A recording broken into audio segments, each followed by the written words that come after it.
సమస్య సమస్య నేటి సమాజంలో ప్రధానమైన సమస్య వరుడు వధువు వివాహం తల్లిదండ్రులకు పెద్ద భారంగా తయారైంది. చాలా బాధాకరం.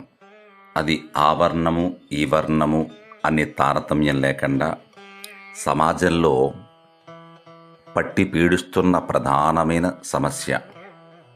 అది అందంగా ఉన్న అమ్మాయిలవచ్చు, అద్భుతంగా వ్యాపారం చేస్తూ ఉద్యోగాలు చేస్తూ ఖండాంతరాల్లో మంచి పొజిషన్లో ఉన్న అమెరికా, ఆఫ్రికా, ఆస్ట్రేలియా ఇలాంటి చోట్ల ఉన్న కుర్రాళ్ళకు కూడా వివాహం అవ్వకపోవడము చాలా బాధాకరం. మంచి సంస్కారము, మంచి నడవడిక, కుటుంబ ప్రేమ అభిమానము ఉన్న సాంప్రదాయ కుటుంబంలో కూడా వధువుకు కానీ వరుడికి కానీ వివాహం కాకపోవడం, ఇలాంటివి ఎన్నెన్నో నేటి సమాజాన్ని ఊపేస్తున్న ప్రధానమైన సమస్య. అది ఈ కులం వారికే ఈ సమస్య ఉందండి, ఈ జాతి వారికే ఈ సమస్య ఉందండి అని అంటే చాలా పొరపాటు. ప్రతి ఇంట్లో ప్రతి కుటుంబంలో ఈ సమస్య ఉత్పన్నమవుతుంది.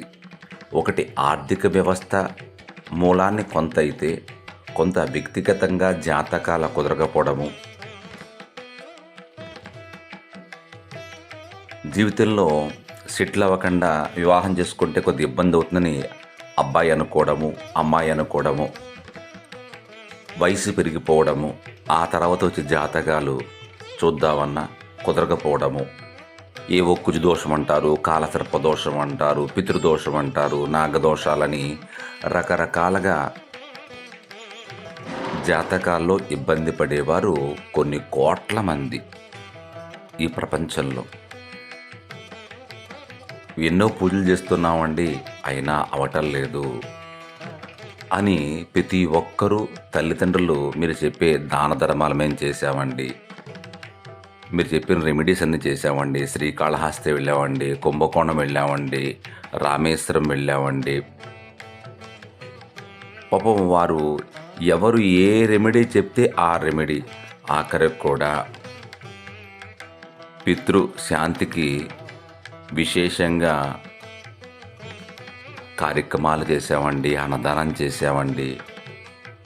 ఎవరో యూట్యూబ్లో చెప్తే మేము కర్ణాటక వెళ్ళి అక్కడ కూడా చేసి వచ్చామండి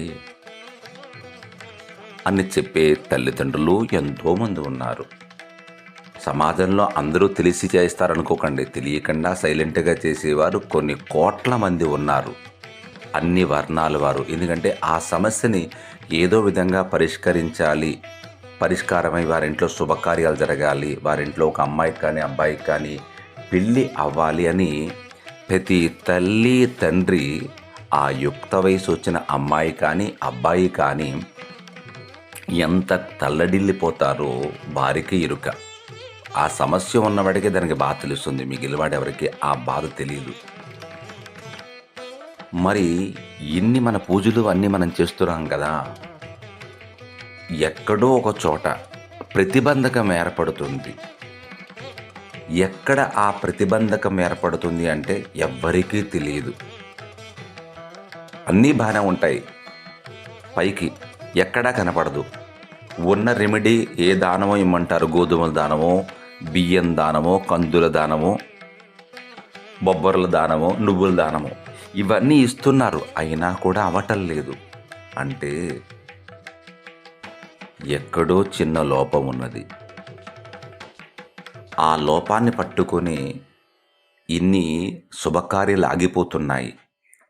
కాబట్టి ప్రతి ఒక్కరూ గురుబలాన్ని పెంచుకోవాలి, గురు బలము పెంచుకోవాలి.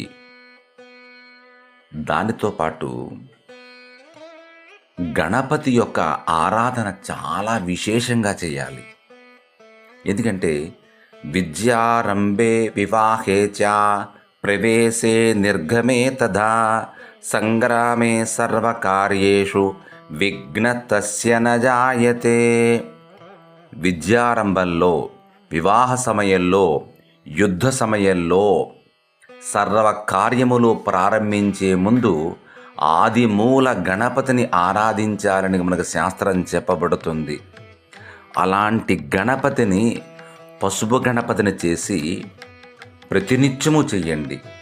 తామలపాకు మీద కానీ, మందార ఆకు మీద కానీ, తామలపాకులు ప్రతి ఇంట్లో ఇప్పుడు పాదులు ఉన్నాయి కాబట్టి తెచ్చుకొని తామలపాకు మీద పసుపు గణపతిని చేసుకొని ఆ పసుపు గణపతి రోజు పూజ చేసుకోండి. అది గణపతి అష్టోత్తరము చేస్తారా, గణపతి యొక్క ఓం గం గణపతయే నమో నమః అనే మంత్రం జపం చేసుకోవడం కానీ, విశేషముగా గణపతి ఆరాధన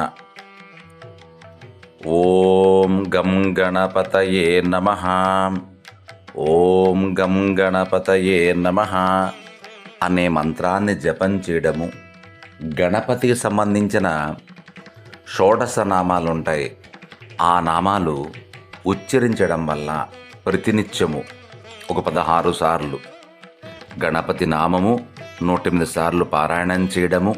ఆ పైన ఎంత ఎక్కువ చేయగలిగితే అంత మంచిది.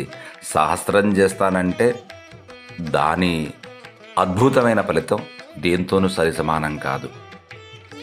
ఇలాగా ఖచ్చితంగా 3 మాసాలు కనుక చేయగలిగితే మనస్ఫూర్తిగా ఎటువంటి విఘ్న చక్రాలు ఉన్నా కూడా అవన్నీ పటాపంచలయ్యి మీ ఇంట్లో శుభకార్యం జరుగుతుంది అనడంలో ఎటువంటి సందేహము లేదు. ఎందుకంటే సంకల్పము చేయాలి.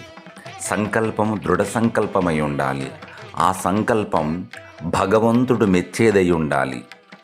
మీది ఏ స్వార్థం లేకుండా మీ ఇంట్లో మీ పిల్లల యొక్క భవిష్యత్తు కోసం మీ తాపత్రయం ఫలించడం కోసం గణపతిని ఆరాధించాలి. ఎందుకంటే వివాహ సమయంలో కూడా ఆ కార్యక్రమం విఘ్న ప్రతిబంధకాలు రాకుండా ఉండడం కోసం భారతీయ సనాతన సాంప్రదాయాల్లో విఘ్నేశ్వరుడి యొక్క మీది కడతారు, కట్టి కార్యక్రమం ప్రారంభిస్తారు. అలాగే ఈ కార్యక్రమానికి, వివాహ కార్యక్రమానికి, కళ్యాణ కార్యక్రమానికి పాణిగ్రహణము అవడం కోసం ప్రతి ఒక్కరూ కూడా గణపతి యొక్క నామాన్ని ఉచ్చరించాలి. దానివల్ల సజ్జోజాతం ఫలితం ఉంటుంది. ఇంకా అవకాశం ఉంటే ఈ గణపతి యొక్క నామం జపం చేయడానికి పసుపు కొమ్ములు ఉంటాయి విరిగిపోకుండా. అవి దారంతో పొడుగ్గా దారం వేసమ్మ, ఆ దారానికి 9 పోగులు వేయండి, పొడుగ్గా, చాలా పొడుగ్గా. 108 పసుపు కొమ్ములు మయాన్ని కట్టండి. మీరు కంకణం కట్టుకుంటారు కదా పూజలకి వాటికేను, అలాగా పసుపు కొమ్ములు 108 మాల కింద కట్టండి. ఆ మాలతో జపం చేయండి, గణపతి జపం. తప్పకుండా మీకు మంచి జరుగుతుంది. మీ ఇంట్లో మీ అమ్మాయికి అబ్బాయికి వివాహం అవుతుంది. ఇంట్లో అద్భుతమైన ఫలితాలు ఉంటాయి. ఇక్కడ దైవం యొక్క గురువు మీద విశ్వాసం ఉండాలి, మంత్రం మీద విశ్వాసం ఉండాలి, ఆచార్యుడు చెప్పిన వారి మాట మీద విశ్వాసం ఉండాలి. ఈ 3 మీరు ప్రధానముగా సంకల్పించి చేస్తే ఒకటే ధ్యేయం, ఒకటే గమ్యం, ఒకే మార్గం.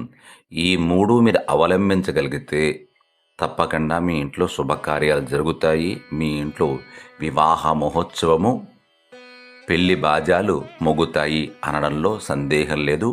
ఆ కళ్యాణ గణపతి యొక్క అనుగ్రహ ప్రాప్తిరస్తు, సర్వాభీష్ట సిద్ధిరస్తు. హరిద్ర గణపతి కరుణా కటాక్ష వీక్షణ కృపా సిద్ధిరస్తు. లోకా సమస్తా సుఖినో భవంతు, సర్వే జనా సుఖినో భవంతు.